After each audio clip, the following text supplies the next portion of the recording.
DGP Chandrababu, Lokesh, IG, SP. ఇంతకు ముందు కూడా చెప్పారు. ఎస్పీ ఇక్కడికి వచ్చాడు. నేను ఇంకొకటి గుర్తు చేస్తాను, మీ అందరికీ గుర్తుపెట్టుకోండి. సిన్సియర్ ఆఫీసర్ ఉంటే ఎలా ఉంటుందో. ప్రభుత్వం వాళ్ళు దిగిపోయిన తర్వాత వంశీ ఇంటి మీదకి వచ్చి దాడి చేశారు. ఇలాగే పెద్ద ఎత్తున వచ్చారు. ఇప్పుడు అక్కడ కమిషనర్ కాస్త సిన్సియర్ చెప్పడం బాగుంది. అక్కడ ఉన్న కమిషనర్ ముక్కుసూటిగా వెళ్ళేటటువంటి వ్యక్తి ఎవరు తెలుసుకోండి. ఆయన ఆదేశం మేరకు ఎస్పీ రంగంలో దిగి పెట్టాలని పారేశాడు. టాపా టాపా కొట్టి అందరిని డిస్పర్స్ చేశాడు. Duty of the police to do. ఇక IG and DGP and SP పల్యూడే చంద్రబాబు ఆదేశాలే. కానీ అక్కడ ఉన్న కమిషనర్ ముక్కుసూటిగా వెళ్ళేటటువంటి సిన్సియర్ ఆఫీసర్ ఆయన అనుభవం చేశారని వేరే విషయం. ఏవైనా ఎవరైనా ప్రభుత్వాలు పోలీసులే కొండాలతో, పోలీసులే తెలుగుదేశం కార్యకర్తలతో, పోలీసులే క్రిమినల్స్తో ఏకమైపోతే సమాజం ఎక్కడ ఇలాంటి ప్రెసిడెంట్స్, ఇలాంటి ఆచారం ఈ రాష్ట్రానికి అవసరమా కాదా? దిగ్గులైనటువంటి తెలివిగల ప్రజలు ఏ పార్టీ వారైనా, తెలుగుదేశం, జనసేన, సిపిఐ, సిపిఎం, ఏ పార్టీ అయినా ఆలోచించుకోండి అని మనం కూడా నేను అసలు ఎప్పుడు నేరాలని ప్రోత్సహించేవాడిని కాదు, హింసని ప్రోత్సహించేవాడిని కాదు, చట్టబద్ధంగా ఉండాలని కోరుకునేవాడిని. కాబట్టి సెటైరికల్గా మాట్లాడతాను. సెటైరికల్గా మాట్లాడితే నన్ను ఉంచేస్తారా, నన్ను లోపల పెట్టేస్తారా, రైలు తగలేస్తారా? మూల్యం చెల్లించాలి చంద్రబాబు. నీకు నిజంగా తెలియకపోతే, ఈ సంఘటనలో నీ హస్తం లేకపోతే, take an action on police, take an action on your people. అందరూ ఐడెంటిఫైడ్ పీపులే. తెలియకపోతే వాళ్ళ మీద యాక్షన్ తీసుకుంటే నీకు తెలియదు అనుకుంటా. నీకు తెలిస్తే రాష్ట్ర ప్రజలకు క్షమాపణ. అశాంతి ఉంటే ఇండస్ట్రీకి రావా? 7 గంటల సేపు ఎక్స్ మినిస్టర్ ఇంటి మీద మరి దాడి చేస్తుంటే ఇది అశాంతి కదా? ఎవరొస్తాడు ఇండస్ట్రీ? ఈ డబ్బులు ఇవ్వకపోతే పోలీసులు లేకపోతే ఆడకు వచ్చిస్తావుగా. వచ్చిన బాబత్వం ఇంటికి అన్యాయం. ఒకసారి తిరిగి ఆలోచించుకోనారా చంద్రబాబు నాయుడు గారు? మీ కుమారుడు ఇద్దరే ప్రధాన A1, A2 క్రిమినల్స్ ఆమె అటాక్ చేయడానికి కారణం మీరే మానిటర్ చేశారు. అది కాదు అంటే చెప్పు, వీళ్ళందరూ యాక్షన్ తీసుకోవాలి చెప్తూ రాబోయే కాలంలో న్యాయపరమైన అన్ని విషయాల్లోనూ ముందుకు వెళ్తాం. ఎక్కడ వదిలిపెట్టే ప్రశ్నే లేదు. ఈ పోలీసు అధికారుల్ని వదిలిపెట్టే ప్రశ్న లేదు, నా మీద దాడికి వచ్చిన వాళ్ళని వదిలిపెట్టే ప్రశ్న లేదు, చంద్రబాబుని, లోకేష్ని వదిలిపెట్టే ప్రశ్న లేదు. చట్ట ప్రకారంగా అన్ని చర్యలు తీసుకునేందుకు శతవిధాల ప్రయత్నం చేస్తాం. స్ట్రాంగ్ లీగల్ టీమ్ అని కూడా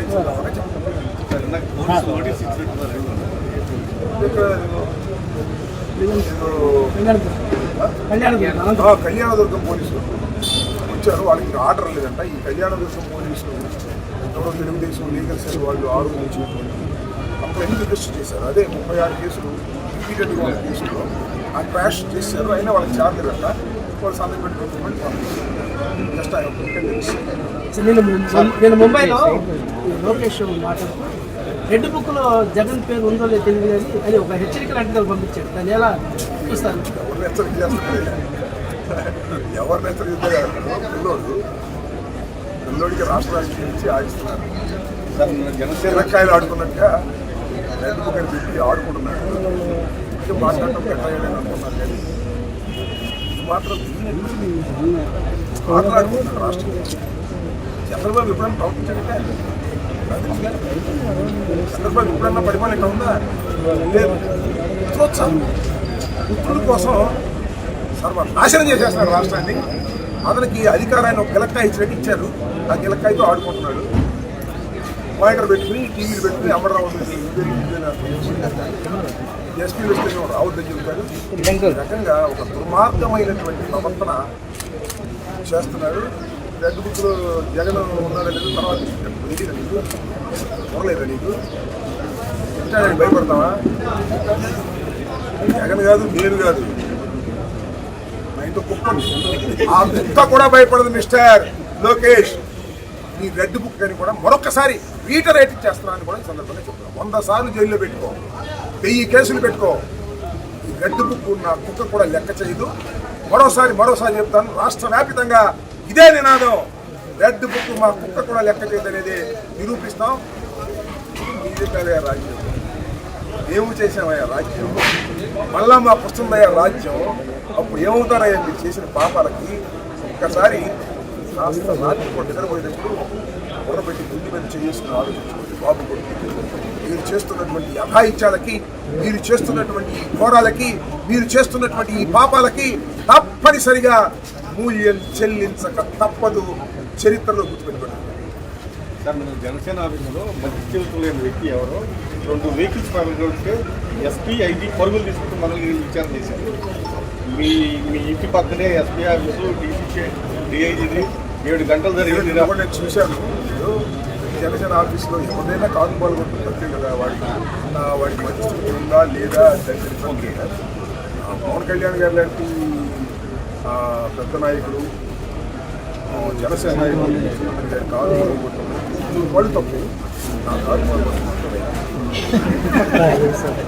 నా ఇల్లు పాల్గొట్టడం మాత్రం, నా పిల్లలు తరమటం మాత్రం రైట్, నా ఆఫీసును ధ్వంసం చేయటం మాత్రం రైట్.